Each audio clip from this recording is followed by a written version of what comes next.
Hey guys, welcome to the CollectorMania YouTube channel. My name's Eric, and we're going to continue our Brew preview for the Commander 2017 series here.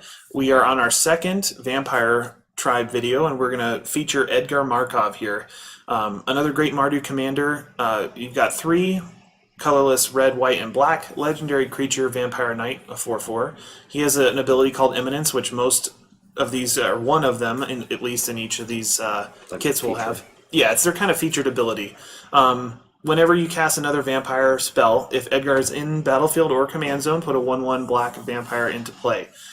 He has first strike and haste, and whenever he attacks, you get a +1/+1 counter on each vampire you control. So really great.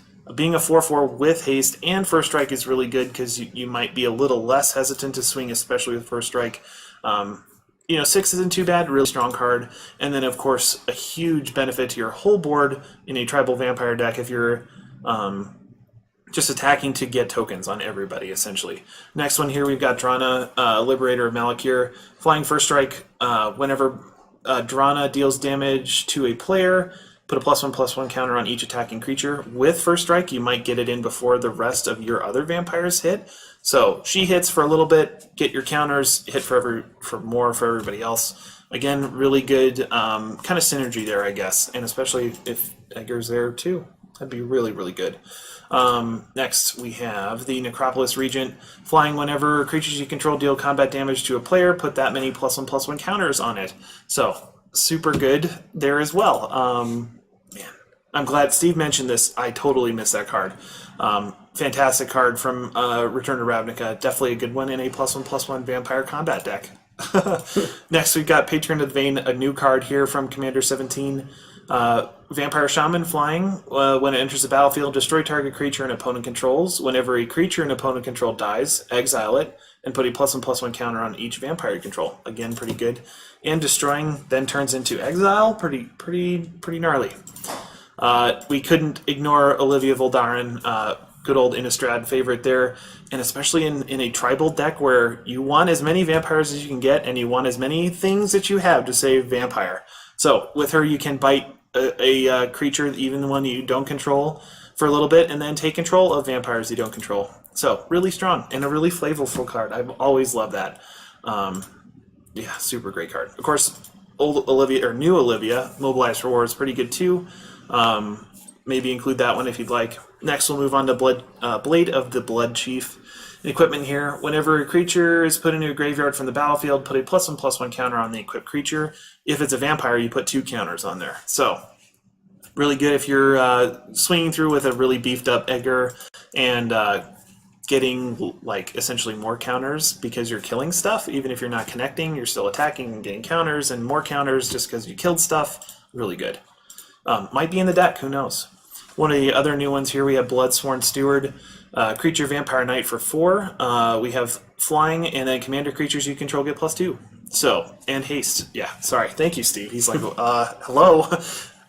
Really good card, especially right before you play your commander. Oh, yeah. Super good. Not to do a 6/6 first strike. Yeah, and not that he needed haste, but it's just a good card overall. Like, next we've got, Steve's picking through, I think it's New Blood.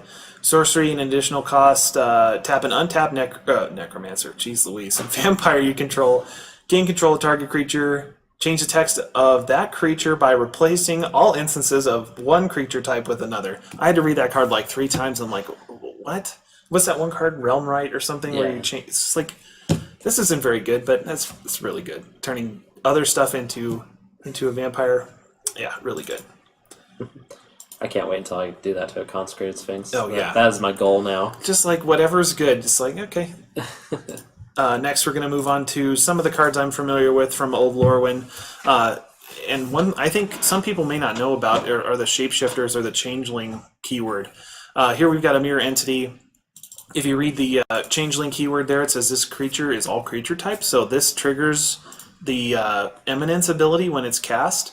And it's got a really strong ability as far as being able to pump all of your creatures into like an equal size mana dump. It's a great card, that sort of thing. Although I don't think you need it in this deck. No, I mean, probably honestly, not. like, oh. Those counters would exist though on whatever you had. Yeah. You could turn your. Oh, don't even say that. Yeah, you could. What is the name of that card? We just Mirror entity? Mirror entity. Jeez Louise. But you could take, say, a 1/1 vampire with 3 tokens on it, sink all your mana into your mirror entity, make it like, let's say, a 7/7. Now it's still got 3 counters on it. It's a 10/10. Oh, gosh. Pretty good. And then one more Changeling Shapeshifter here in Karen Wanderer. Steve and I were saying there's a ton of keywords on vampires. You think of flying, you think of lifelink, you think of death touch, like menace, first strike, haste. I mean, like, so if something's in your graveyard, it's now fueling this guy. Super great. Oh, man, so good. Let's see where we go next. You know you love those changelings. I do. They're just Might as so well good. talk about more. Yeah. If you don't, we're trying to stick a little bit tribal for our challenges and stuff. But if you don't want to play that, any vampire player who doesn't want to play vampire, well, a player who doesn't want to play a vampire tribal deck after picking this up, I think they'll be convinced after playing. But Conspiracy is a great way to get around like tribal bonuses if you've got a creature that isn't that tribe. So you can just say, all the stuff in my deck and hand and play, all that, they're vampires. Conspiracy is a great one. A really good card to pick up like right now. Yes, I before agree. this stuff comes out. Yep. If you're going to play it, like I used to run Scarecrows with it all the time, and you turn something really good that isn't a Scarecrow into one. So works with Reaper King, can definitely work here with Vampire Tribal. One that we kind of talked a little bit about, maybe more of a Mathas card, is the Stronach Resonator. It's really good because it's got copy triggered ability. I think it's a really strong card as far as, if you think about it, when Edgar swings, you can get 4 or 2 counters on all of your vampires. Think about Necropolis Regent. Yeah, you could, yeah, oh my gosh, that is sickening. You could double the damage dealt in counters on your creature. Insane. So, maybe not as good for a commander or this one, but there's a lot of peripheral stuff you can make that work with. Another thing that's kind of been hashed is like extra combat steps. We've included waves of regression here.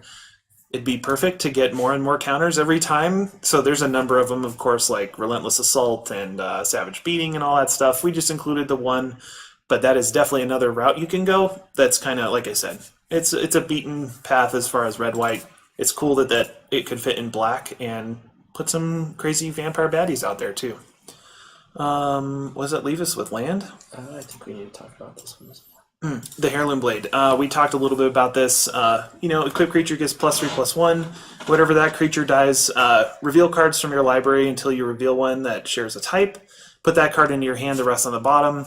I just thought it was a cool include. I kind of, not argued with Steve. He included this in his cat tech. I think it kind of looks like an Innistrad card to me, but I would agree. Now that I look at it, it seems more like it's going to be in the vampire deck. But I'm buying all 4, so I'll put it where I want. Oh gosh, yeah. And then I commented as well. It makes perfect sense. Like some family member dies, the next family member generation grows up and then inherits the heirloom there. So definitely super cool. And I think our last one here is the Path of Ancestry. Comes in tapped, which is good. For what it does. It might hurt it quite a bit, but add a mana to your mana pool that shares part of your commander's color identity, and then whenever you cast that mana to play a tribe of that commander, you get to scry 1. So pretty good. Steve had mentioned as well, it might have needed to tweak back a little bit with that coming to tapped. So I don't know why they did that. Yeah, it's a little strange, but wonderful art and stuff. It's pretty good.